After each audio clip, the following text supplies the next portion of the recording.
Hey guys, in this video I'll show you guys how to create your custom template in Ableton. Every tip I'll be showing you guys in this video are tips that I use in my own template, and my template's available for free download in a link below in the descriptions.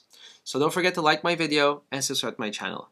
In this video I'll show you guys how to arrange your session, color code your tracks, and how to set up your channels properly.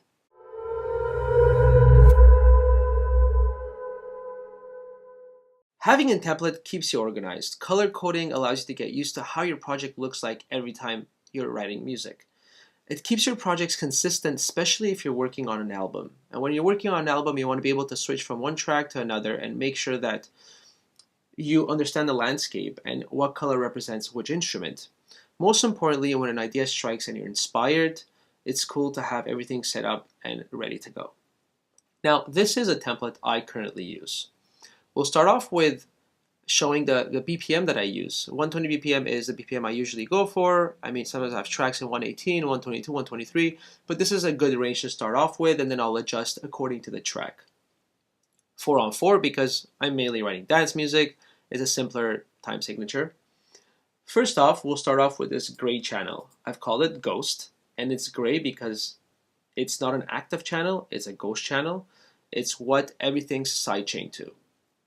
And you see it's turned off because I don't want to hear this sound. I want the sound to process other signals. Now, the ghost channel, I see right away that I've set up a kick 2. Kick 2 is a plugin, it's a kick plugin. It's a kick synthesizer from Sonic Academy. This is the kick that I tend to use as my kick sound, and because I'm using it as my kick sound, I use it as a ghost channel as well. You'll see that I've put in an EQ right after the kick, and I've rolled off anything below 30 Hz just because it's mud, it's noise, and we don't want that to affect our signal.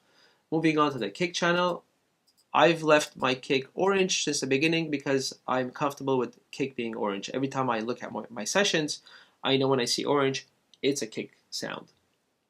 I've grouped it even though there's one channel because sometimes you want to have different kicks depending on the different sections of the track.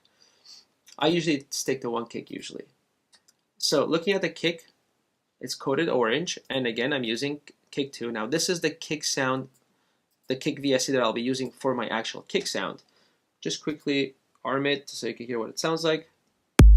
Pretty fat sounding kick, but this is not the exact sound I use, of course.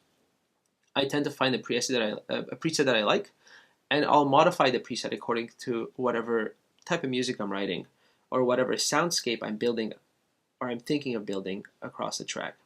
As you see, I have an EQ again, I've rolled it off. These are all things that I will do regardless on any track, so why not just have it on my template? Moving on to the bass. For me, bass has always been blue. I have no reason why, it's just comfortable. Whenever I look at my projects and I see blue, I know it's bass. I've set up 2 channels, Silent and Substance. These are 2 great VSTs that I tend to use.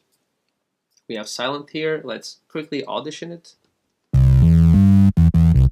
Cool fat sounding bass, but again, this is just for me to write a track or write a bass line, a groove, and then I'll change the sound, modify it if necessary. Substance is a VST from Output. Let's see what this sounds like. Pretty intense. And for both bass channels, you see there are EQs. I tend to roll off again anything below, and again I'll just increase and raise whatever is needed depending on the sound, depending on how it fits in the mix. Now, very important, you group your bass sounds together because you might have 4 layers comprising of a bass sound, and you want this to sound like one sound instead of 4 different layers uncomfortably sitting next to each other. So you group them together, and the first processing on my signal is a glue compressor. As the name says, this is meant to glue your sound together. So you could use all types of compressors here. I like the glue just because I've been working with it for a long time now, and I parallel compress pretty much everything at the beginning of the chain for bass, for drums, for pads, but all with different parameters. Basics of parallel compression, 50%. This means 50% of the signal is wet, 50% is dry. Quick attack, because whatever is processed, I want the transients to shape as well.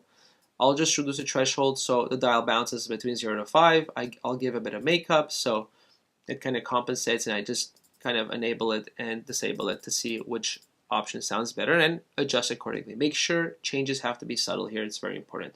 I have an EQ. Once all these processings happen, it goes through the compression. It's gluing as one sound. I'll do one last EQ check, maybe roll off a bit more in the low end, increase different parts of the frequency, and so on. I then tend to put a bit of saturation processing. This is from Sheps. Andrew Sheps is known for having mixed albums from very known artists such as Metallica, Adele, Red Hot Chili Peppers. This is a complicated piece of plugin where the spectrum is split into 4, and there's a lot of processing that's happening that's automated as you just raise this knob. So there's parallel compression, there is different saturation and distortion happening, there's different compression happening. So just by moving one knob, you get so much done. It's a great tool. Then I have utility. Just as I had explained in my first tutorial, it's mainly to mono your bass, whatever frequency range you want. And then I have sidechain, which is tied into the ghost kick. And for bass, I usually tend to heavily sidechain because I want the kick to leave room to the bass and vice versa. Moving on to the drums here. Drums perks for me would be the same thing. It's a bit different shade of orange. Some tracks I have with hi-hat and clap, some others only with shakers. So depending on the way I want to go, they all have their EQ channels. Sometimes I have 2 hi-hats depending on what I'm trying to do. As for the drum group, we got a glue compressor. Same idea, parallel compression. I put it in Abbey Roads. This is a VST I've been recently using lately. And it's basically, it emulates the rooms in Abbey Road Studio in the UK. Make sure you don't put it too much. It gives a very cool, roomy vibe to have all your perks going through this one sound. Puts it in a very unique room. It's cool. Just make sure it doesn't stand out too much though. Sidechain here as well.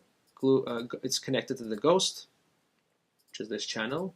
Moving on to the pads, I usually start off with Omnisphere. This is Omnisphere 2. Massive VSD. Let's arm it, see what it sounds like. So it's very paddy, very ambient. And then we have silent as well, which I've set up the air pad right here. This is, again, just to start up. If I have an inspiration, I have an idea, I'll just play the notes, and at least I'll have something to start off with, and then I'll fine tune in a sound design stage. The pad group as well has my glue compression and my side chaining. I've also set up 3 output VSTs, VSTs from output precisely, Exhale, Signal, and Analog Brass. So let's audition this as well. Exhale is very vocal, emulated different soundscapes and sounds. It's pretty cool. I have, again, an EQ to clean up if necessary. Signal is a highly inspiring VST, which whenever I'm stuck in my process, I just tend to go through these different sounds. Oh, it's loading.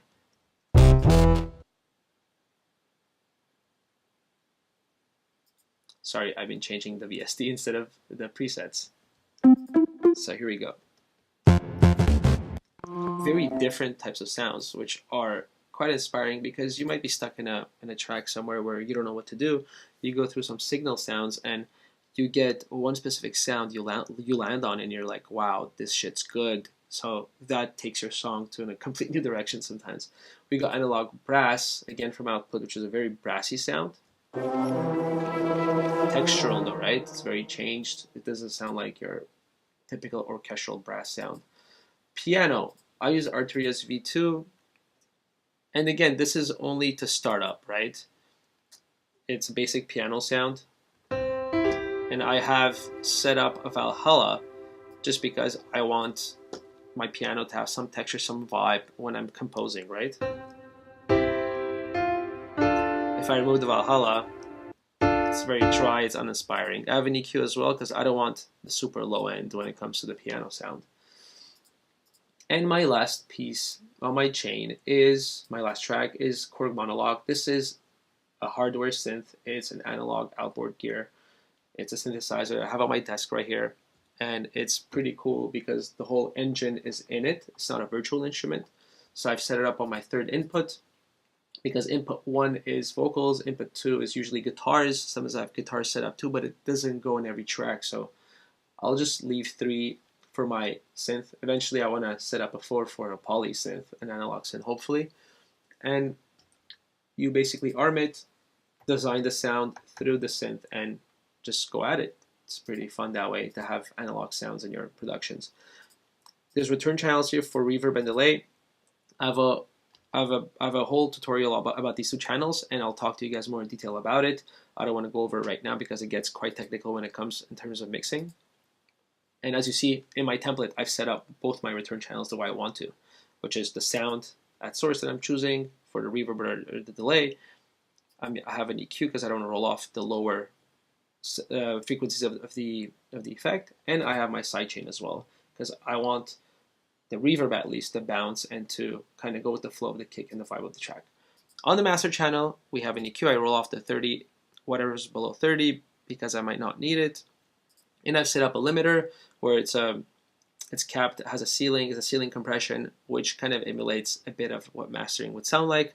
Like this, when you're writing, you're hearing it compressed, and you can raise the gain to compress it more. Once the track is written, I'll then remove the limiter and export the track, re-import the stereo signal in a new blank file, and put on my mastering plugins.